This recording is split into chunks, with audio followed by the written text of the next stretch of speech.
Good morning, students. Hope you will be fine at your respective places. Today we are going जो हम in continuation to the last topic जो हमारे पास था, we were discussing the structure of the ecosystem and we have discussed this first part, that is the biotic component. Now we are going to start the third, and that is the second part, that is the abiotic component. Abiotic component of the ecosystem. Now abiotic ecosystem, abiotic component जो हमारे ecosystem का है, it means the non living part of the ecosystem, non living part of the environment.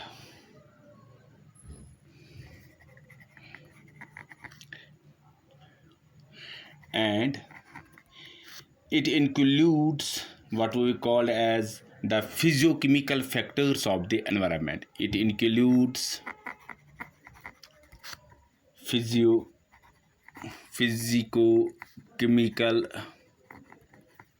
factors of an ecosystem. Full stop. This non-living component जो है, it affects the distribution.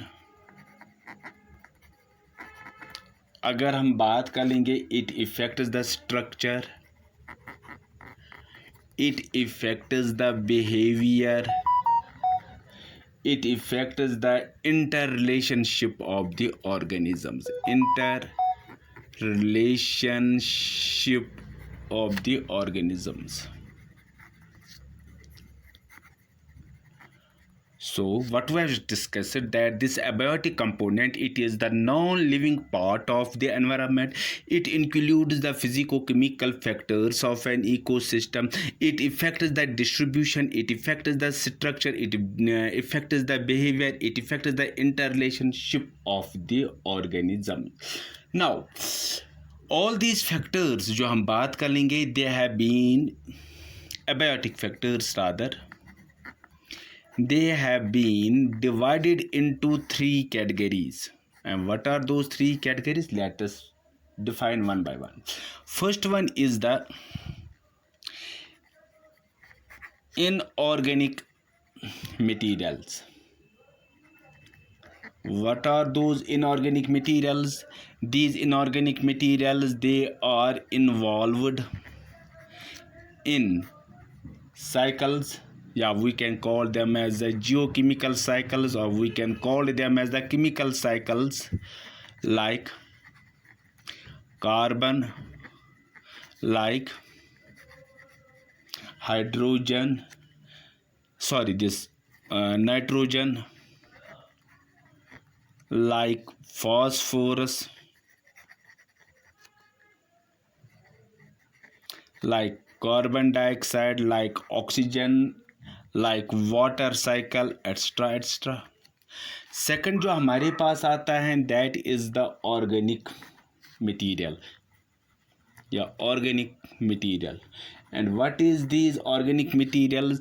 These organic materials, they are present in the dead plants and animals. They are present in the dead plants and animals. And these include, इसमें क्या क्या पाए जाते हैं? Carbohydrates, proteins, vitamins, what we call as the lipids, fats, what we will call as the nucleic acids, etc. And what we will see, that these organic material, they provide a link इसके दरमियान between the living and non-living factor, between living and non-living factors.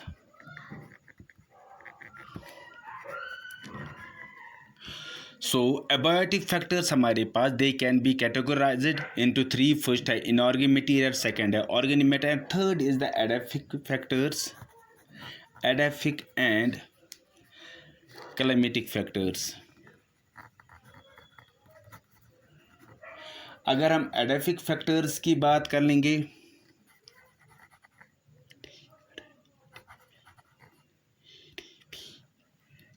एडाफिक factors की बात कर लेंगे, they are mainly associated with this soil factors.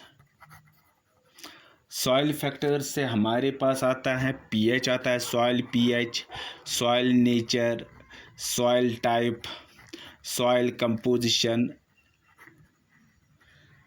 Soil type, soil composition, soil pH, soil nature, even की soil topography etcetera. And climatic factors की अगर हम बात कर लेंगे, climatic factors they include the physical factors of the environment which include light, which include temperature, which include humidity, which include what we call as the wind, which include precipitation, etc. So what we have discussed that abiotic factors जो हमारे पास है, they can be categorized into three different there are three different categories. First one, inorganic material, and inorganic material जो होता है, these are involved in the material cycles, these are involved in the what we will call as the material cycle, they are involved in the geochemical cycles like carbon cycle, nitrogen cycle, phosphorus cycle, carbon dioxide cycle, water cycle, oxygen cycle, etc. Second one is the organic matter. Organic compounds, these are present in the dead plants and animals, and they include the carbohydrates, they include the proteins, they include the fats, they include the lipids, they include the nucleic acids. They form a sort of link between the living and non-living factors.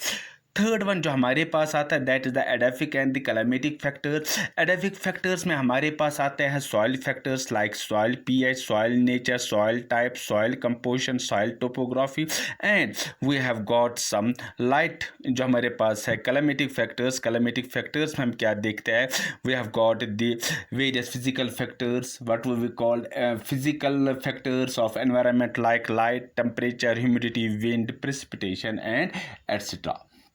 Now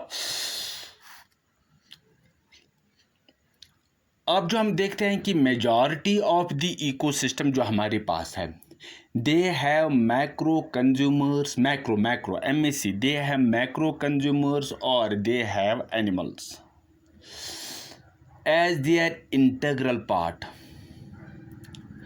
अगर हम कहेंगे majority of the ecosystem जो हमारे पास है, they have macro consumers और animals as their integral part, but basic requirements of self sustaining ecosystem are, but basic requirement जो हम देखते हैं for the self sustenance of ecosystem are, number first, what we will see, they are the number first autotrophs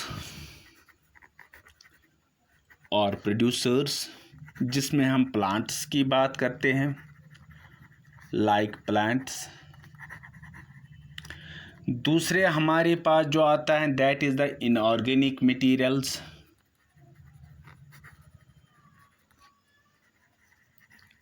inorganic materials में हम बात कर लेंगे, we have got the carbon dioxide and water. Third जो हमारे पास आता है, that is the micro consumers और डिकम्पोजर्स, जिनको हम बात कर लेते हैं। थर्ड हमारे पास है that there must be the continuous supply of energy and that energy is obtained for sun. Now for the ecosystem, what we call as the self-sustenance of the ecosystem, we need the basic requirements for an ecosystem. Now there are some basic requirements of an ecosystem for its self-sustenance, and these are four. Number first, macro consumers अगर हम what we call as, we have must have got these autotrophs, we have got these producers. Second one जो हमारे पास होंगे, that is the micro consumers और what we call as the decomposers. First हमारे पास जो आता है, that is the autotrophs। autotrophs or producers which can prepare the food. Second one, micro consumers or decomposers जिसमें बैक्टीरिया आते हैं, जिसमें हम देखते हैं फंजे आते हैं. थर्ड हमारे पास जो that is the inorganic nutrients like carbon dioxide and water. Fourth हमारे पास है there must be the continuous supply of the energy and that energy is mainly the sun energy और that is the solar energy. And this was all for today. Let's tomorrow we will discuss in the next topic. Until then, goodbye. God bless you.